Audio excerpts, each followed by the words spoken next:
Hey guys, very welcome back to the Mansi vlog. Hope so आप सब लोगों का नव वर्ष स्टार्ट हो चुका होगा। बहुत सारी खुशियाँ आप अपने और अपने बच्चों के जीवन में भरने की कोशिश कर रहे होंगे। फिर नई एनर्जी के साथ फिर खड़े होने की कोशिश कर रहे होंगे। यही मैं सारी सिंगल मदर्स से आशा कर रही हूँ इस साल। और मेरे पास हो ना हो बहुत सारा एक्सपीरियंस है जिसे मैं आप सब लोगों के साथ इस चैनल के माध्यम से शेयर करना चाहती हूँ।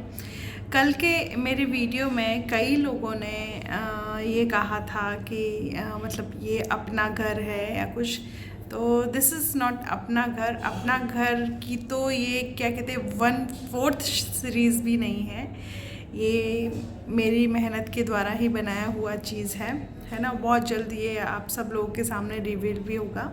बस मैंने अभी ये आउटफिट इसका दिखाया है, मतलब आउटर जो लेयर होती है ना, जैसे हम कोई भी ड्राइंग बनाते हैं तो उसकी आउटर चीज़ अभी मैंने आपको दिखाई है। अभी अंडर कंस्ट्रक्शन में है, ये कंस्ट्रक्शन में है तो अभी इतना दिखाया नहीं है। बट नया साल था तो कुछ नई चीज़ तो दिखाना चैनल के माध्यम से बनता है। और आप लोग मुझे बहुत सपोर्ट कर रहे हैं, मुझे समझ रहे हैं, मुझे इज़्ज़त दे रहे हैं, तो उसके लिए मैं तहे दिल से आप सभी लोगों को धन्यवाद करती हूँ। और मैं आशा करती हूँ कि नए साल में जो ये 41 सीरीज़ है ये एटलीस्ट ज़्यादा नहीं तो 1 लाख तक जाए। तो इसमें आप लोग प्लीज़ मेरा सहयोग कीजिएगा, क्योंकि विदाउट योर सहयोग मतलब सपोर्ट मैं नहीं हूँ यहाँ पर। तो बस इसी चीज़ के लिए मैं आप लोगों को प्रोत्साहित करती रहूँगी।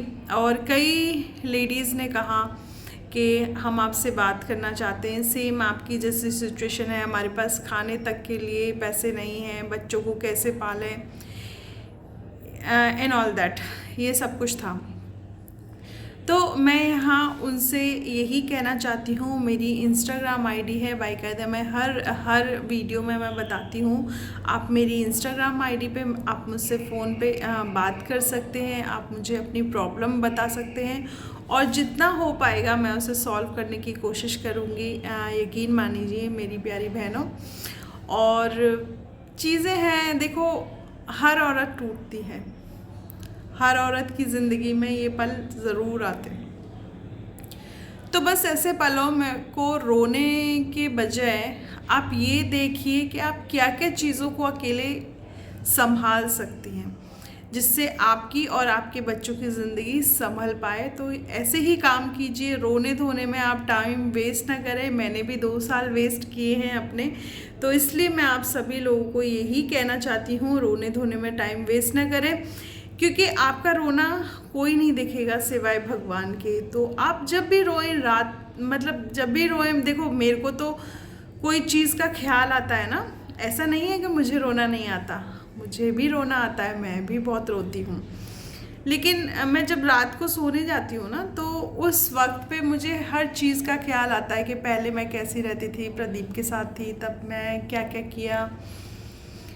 तो उन सारी चीज़ों को सोच के मेरे अंदर ख्याल आता है और मैं रोती हूँ। तो ठीक है, रोना लाजमी सा है, हम ह्यूमन बॉडी हैं तो इसमें फीलिंग्स भी हैं, प्यार भी है, अटैचमेंट भी है, तो डिटैचमेंट भी है। तो मैं ये नहीं कहती कि आप रोइए मत, लेकिन रोने के बजाय आप इस चीज़ में अपना ध्यान लगा दें कि आप ऐसा काम क्या करें कि इस जिससे कि आपकी और आपके बच्चों की ज़िंदगी संभले, तो वही काम कीजिए। मैंने अपने प्रोफेशन को चुना, इसमें देखो मैं एक यूट्यूबर भी हूँ, आप लोगों की हेल्प से, आप लोगों की दुआ से मैं एक यूट्यूबर होने के साथ साथ मैं एक डॉक्टर भी हूँ और अपनी डेंटिस्ट्री को अच्छे तरीके से चला रही हूँ। मेरा मेन अर्न तो इसी से हो रहा है, यूट्यूब से 10-12 के समथिंग होता है, तो उससे कोई ना घर चलता है। हाँ, हम दूसरों की हेल्प कर सकते हैं उससे थोड़ा बहुत देके, तो उससे घर नहीं चलता, उससे बिल्स पे नहीं होते जो आपके लाखों में बिल्स आते हैं। तो चीज़ें हैं, देखो अपने आप मैनेज हो जाती हैं, कुछ करनी पड़ती हैं। तो इसके लिए बस आपका मानसिक संतुलन, जो मानसिक स्थिति है वो संतुलित होना आवश्यक है। और उसके लिए मैं मेडिटेशन और योगा से अच्छा कुछ भी नहीं समझती। ठीक है, मैं एलोपैथिक की डॉक्टर हूँ, एलोपैथी डॉक्टर हूँ, बट आई बिलीव इन माई पाश्चात्य मतलब जो संस्कृति थी, जैसे कि आपका आयुर्वेद, योगा और जितनी भी चीज़ें हैं, जैसे मतलब बहुत सारी मेडिसिन्स होती हैं जो कि जड़ी बूटियों से बनाई जाती हैं, उन पे मैं ज़्यादा बिलीव करती हूँ। ठीक है, इन पे बिलीव है, लेकिन हमारे हिंदुस्तान क्या ऑल ओवर दुनिया में, मतलब दुनिया की बात चल रही है, एलोपैथी को एक बिज़नेस बना दिया गया है जो कि आपको सही करने के साथ साथ उस चीज़ का मतलब एडिक्शन पैदा कर देता है। जैसे मैं एक मेडिसिन रात में खाती हूँ, अभी मुझे उसका नाम याद नहीं आ रहा, वैसे मैंने छोड़ दी है वो 2-3 महीने पहले, तो काफ़ी मतलब 1 साल से खा रही थी, और जैसे ही मार्केट में आना वो बंद हुई,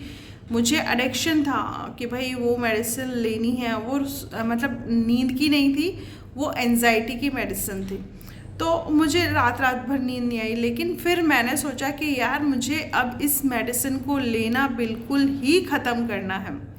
तो मैंने उन चीज़ों पे, जो चीज़ हो रही थी मेरे साथ, उन चीज़ पे मतलब महारत हासिल की कि मतलब मैंने स्लो म्यूज़िक लगाया, सोना शुरू किया, मसाज करी अपने हेडेक में खूब सारा तेल डाल के, तो चीज़ें छूट गई। लेकिन इन चीज़ों को छुड़ाना ना बहुत मुश्किल होता है, बहुत ज़्यादा मुश्किल होता है। मेरा फ़ोन आया, हेलो हेलो,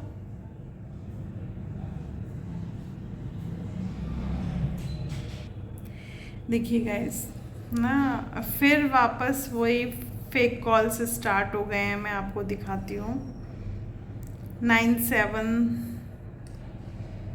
से है। जब मैंने गुस्से में बोला तो उसने फ़ोन रख दिया। ऐसे ही है, बातें करते करते ध्यान नहीं रहता कहाँ से कौन सी कॉल आ रही है, तो वही चीज़ें हो जाती हैं। लेकिन यही है, अभी जस्ट मुझे कॉल आया है, जस्ट देखिए, ये आप जो ऊपर देख रहे हैं ना नंबर, इस नंबर से आया, +97 है, यानी कि ये बाहर का नंबर है। तो आप कन रिसीव करें। मैं तो जैसे आपसे बात करती हूँ या पेशेंट से बात करते करते मैं पिक कर लेती हूँ, बट जैसे ही मुझे दिखाना, मैंने गुस्से में बोला तो उसने फ़ोन रख दिया।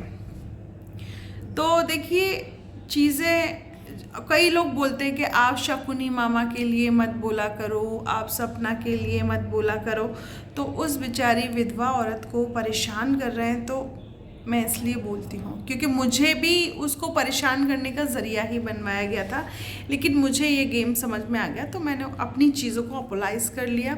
रही बात मामा जी की, उन्हें मैं ज़िंदगी भर माफ़ नहीं करूँगी। जब तक मैं ज़िंदा रहूँगी ना, न तो मामा जी को माफ़ करूँगी, न मेरे अपने सास ससुर को, न अपने पति को। ठीक है, ये चीज़ें हैं, उन्होंने मेरी सेल्फ रेस्पेक्ट को ख़राब किया, मेरी ज़िंदगी को बेकार किया। तो चीज़ें हैं ना, कई चीज़ें हम मूव ऑन कर जाते हैं वहाँ से, लेकिन हम माफ़ नहीं कर पाते। तो उसी तरीके से इन कुछ लोगों से मेरा रिलेशन है। तो प्लीज़ आप लोग ऐसे नहीं बोले, मुझे जब ख्याल आते तो मैं बोल देती हूँ इनके लिए, लेकिन मैं सोच रही हूँ अब मेरी दुनिया से इनको दूर रखूँ, क्योंकि एक मैं नई दुनिया में प्रवेश करने जा रही हूँ इस साल। तो श्याम बाबा की कृपा से मैं आप सब लोगों के लिए भी यही मांगूंगी कि आप सब लोगों को जो समस्या हो, वो आपकी समस्या ख़त्म हो जाए। आप अपनी घर गृहस्थी के साथ बहुत प्यार से रहें, और आप सब लोग भी दुआ कीजिएगा कि मैं जिस रास्ते पे निकली हूँ उस रास्ते पे मुझे मतलब विजय हासिल हो और तरक्की हासिल हो।